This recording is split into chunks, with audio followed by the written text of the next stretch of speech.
Is there such thing as a best video game ever made? There's not, right?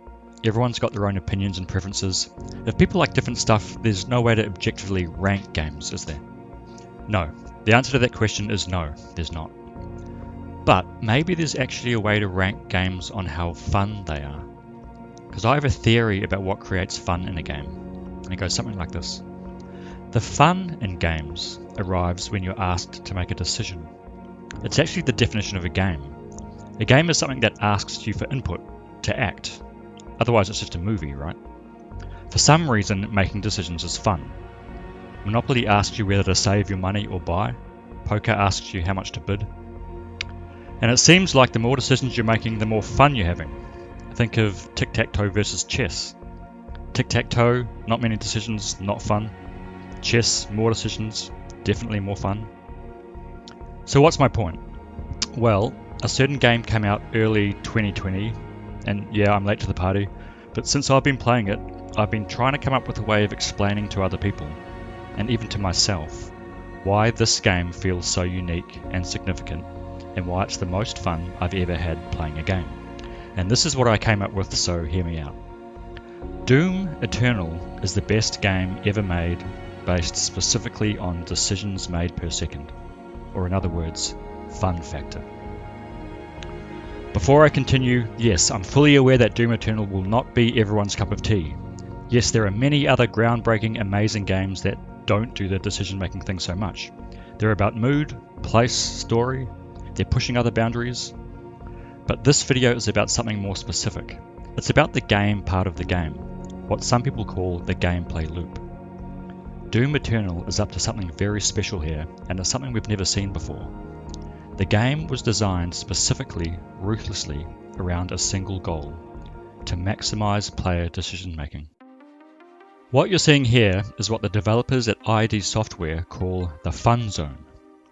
It is when you're playing the game at high difficulties, and you're doing what the developers have forced you to do to survive.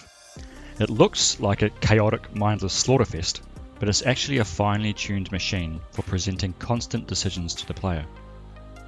What sorts of decisions? Well, I won't go into too much detail, but I'll say enough to make the point.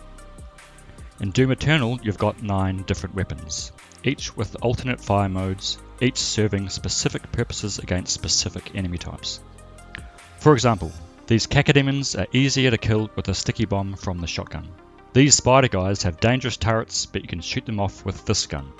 These jumping guys will stumble if you shoot them with the chain gun. Plasma gun for the shield guys, lock-on rockets for the whippies. You get the idea. Ammo was always low, so if you try and use the same gun, you'll quickly run out. Doom Eternal forces you to switch weapons, to choose the next weapon, constantly. There are 27 different enemies, all different in important ways, and they all lie along a scale of threat level, and you're always fighting interesting combinations, which means you're always scanning the field to prioritize targets. More decisions are being made about your resources, your health, armor, and ammo. In other games you pick these up, or they recharge by themselves. In Doom Eternal, you have to actively create them. Health comes from enemies that you don't quite kill. You can push a button to finish them off and recharge some health. Armor comes from setting enemies on fire, which is why you have the flamethrower. Ammo comes from chainsawing demons in half, so if you forget to do it, you die. There's a whole other layer of decisions around movement, another one around weapon combos, but you get the idea. There's a lot to learn, and it is overwhelming. The game teaches you these things one at a time, but they take time to learn. Your first whole playthrough is a training run, but maybe you play through again on a higher difficulty. Maybe you map the weapons to keys and train them into muscle memory, and then something very special starts to happen. You arrive at a combat arena like this, and instead of feeling nervous, you feel eager to move into the danger. Everything you need you can take from your enemies. Your attention is forced into the game, and you enter a state of rapid-fire decision-making. And even though you're always about to die, somehow, miraculously, you continue to not die, because your decisions keep panning out. And this state is sustained over a stretch of time that continues and continues and continues. And if you still don't get why this is supposed to be fun, maybe this will help. The thing is, this state of rapid-fire decision-making has been around a long time. We've even got a special word for it. Flow. Flow is a mental state we associate with feelings of peak pleasure. We enter this state if we're solving a dynamic problem that requires all of our attention, and we continue to successfully solve the problem. This surfer is entirely focused on the changing face of the wave at the expense of all else. He's making the many necessary adjustments to his body, his trajectory, moment by moment, and it's probably one of the best experiences he's ever had in his life. And the longer it goes, the better it gets. Games have always produced flow experiences. It's those moments where you're caught off guard and about to die, and you start making fast, instinctive decisions that end up working. You're left feeling elated and wishing your mates had seen it. It's the sudden scare when you're low on resources, you're blasting your best gun, and you just make it out because you hit the targets. But how often does this actually happen? How often do you die instead? And if you're not dying, is it too easy? Games have been trying to give us long-lasting flow states since games were invented. It's that thing in shooters where the action music starts playing, and you're like, this is it, time to dance.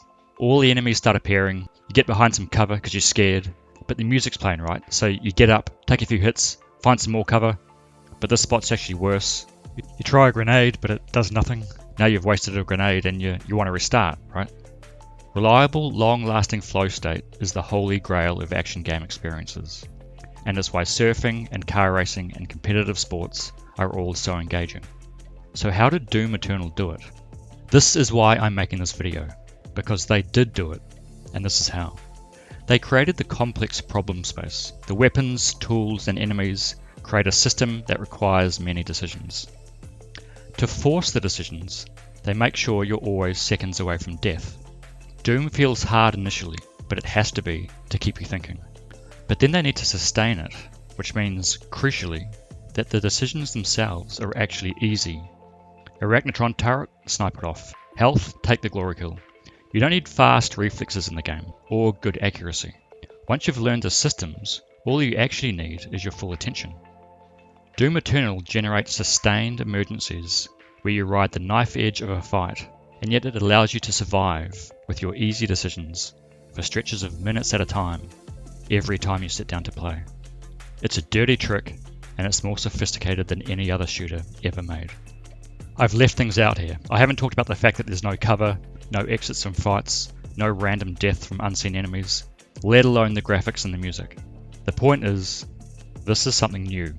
It's an important evolution, and if it's not my favourite game of all time, it's definitely my funnest. So go play it.